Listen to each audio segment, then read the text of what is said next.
is there a purpose to our life? And well, that's a hard question. And then if there is a purpose, well, how is it expressed? And then if there is a purpose and our lives are truncated as they are by death, then how can that purpose have significance? And those are hard questions. But Socrates' experience seemed to be that he had lived enough in his life so that when push came to shove, which it certainly did, he was able to gracefully let it go. And that's, and he attested to that with his death. And that's fairly convincing, I mean, that's a fairly convincing argument. And it's one that I find, well, it's hard to tell if I find it exactly credible, but I don't find it incredible. I mean, I certainly have noticed that as I've got older and have done things, various, what would you say, accomplished isn't exactly the right word. I've participated in many things that I'm pleased to have participated in them, but wouldn't necessarily go back and participate in them again. It's sort of as if when you do something and you finish it, it's as if it's done. You don't have to do it again. And maybe it's possible, who knows, that if you finish your life, whatever that might mean, if you exhaust your life, then that's enough life, that you've had enough. And I mean, that doesn't mean that I try not to keep myself healthy and that I want to die tomorrow. It doesn't mean any of that. I'm trying to stick around as long as I can, but there's still that curiosity about the relationship between life and mortality, and the possibility that a life well lived exhausts itself in some fundamental sense, so that you can be satisfied, let's say, with what you were. There is some psychological evidence that bears on this.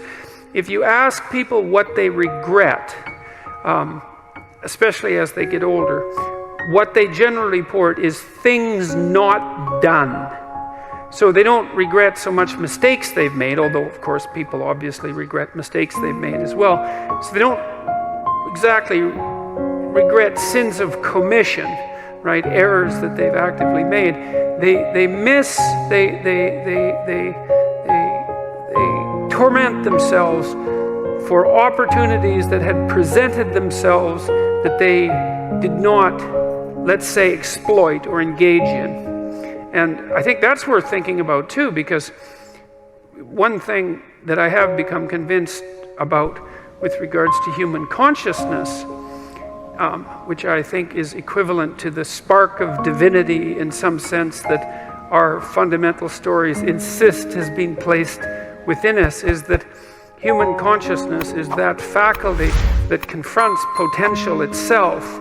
I think there's good neurological evidence for this, by the way, for those of you who are scientifically minded, because we build circuits within us for habitual action that we've practiced many times that seem to run in a very deterministic fashion. And we are a strange combination of deterministic and non-deterministic as far as I can tell. But what our consciousness seems to be for is to encounter those things that we have not yet encountered.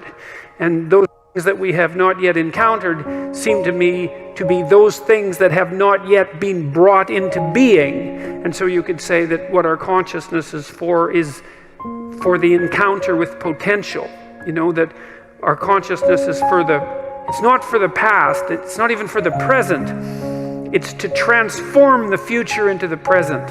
And really that's what our consciousness does. When you wake up in the morning, you have a new day ahead of you, and the day could take you in very many directions. And the weeks and the years, all of that can take you in very many directions. And you have some apprehension about what those directions might be. You have some apprehension about what role your choices might make in transforming that potential into one form of actuality or another. I mean, you certainly know that there are dreadful mistakes that you might be very tempted to make that would produce all manner of hell around you and still be tempted to do it. It seems like it's sitting there right in front of you as a possibility. You also know that, you could haul yourself up out of bed and attend to your duties and do the sorts of things that you're supposed to, and set a few things right that day and that week, and that likely things would at least not be worse, and they would probably be better. And I do believe that I don't understand how this can be the case. I don't understand how it is that consciousness can function in that way, because I think to understand that, we would have to understand what it means for the future to be only potential rather than actuality, and who the hell understands that? I mean, no one. And then we'd have to understand how it is that our conscious choices and our conscious ethical choices transform that potentiality into actuality, into reality, into the present and the past. And we certainly act as if we believe that that's what we do. We upbraid ourselves. For example, when we do a bad job of it, we're upset with our children and those we love if we don't believe that they're living up to their potential. We're guilty and ashamed when we make choices that we feel are inappropriate. We understand to some degree that the manner in which time lays itself out has something to do with the ethics of our choice. And again, I would say that's a very deep idea. I think it's the most true idea I know. It's very emphasized, that idea emphasized in ancient religious stories such as those that are outlined in Genesis, or in Genesis with its strange insistence that, God is that which brings order out of chaos, formless potential, generates the world out of formless potential, and that we're somehow made in that image. Which seems to me to be the case. And that the proper way, by the way, to go about acting in that image is to act in relationship to the potential that confronts you with truth and with courage, with careful articulation. That's the logos. And that if you do that, then what you bring forth is good.